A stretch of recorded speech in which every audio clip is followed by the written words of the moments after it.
माशाल्लाह, ये आलू कीमा पक के रेडी हो गया।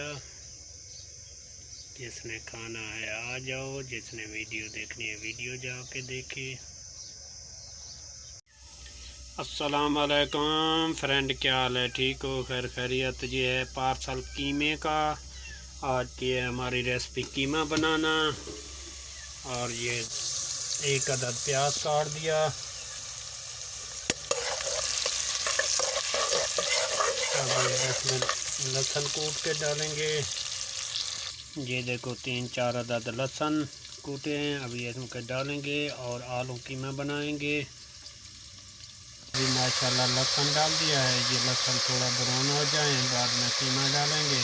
और ये सब्ज़ मिर्चें और धनिया,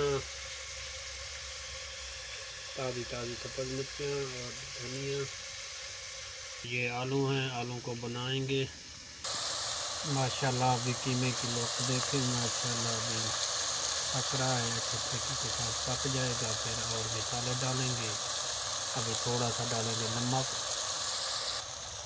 माशाल्लाह ये देखो अभी पक गया। अभी जो नमक डाला था, अभी इसको तो डालेंगे आलू, सब्ज़ मिर्चें और मसाले।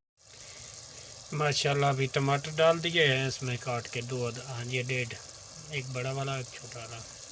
अभी ये अच्छे तरीके के साथ मिक्स हो जाएं। थोड़ा सा हल्दी भी डालेंगे। अभी माशाल्लाह इसमें डाला है हल्दी और लाल मसाला। और अभी डालेंगे धनिया, मीठी धनिया, और बाद में आलू डालेंगे। अभी माशाल्लाह हमने आलू भी डाल दिए हैं। ये थोड़ा सा पानी देंगे, ऊपर ढक्कन दे देंगे ताकि पकता रहे 5-10 मिनट। अभी माशाल्लाह ये धनिया बन गई। ये धनिया काट के रखा है। अभी माशाल्लाह ये पक के रेडी हो गई। लास्ट में धनिया डालेंगे बंद करके 1-2 मिनट, ताकि थोड़ा ठंडा हो जाए सारा। ठीक है, इंशाल्लाह फिर नई वीडियो के साथ।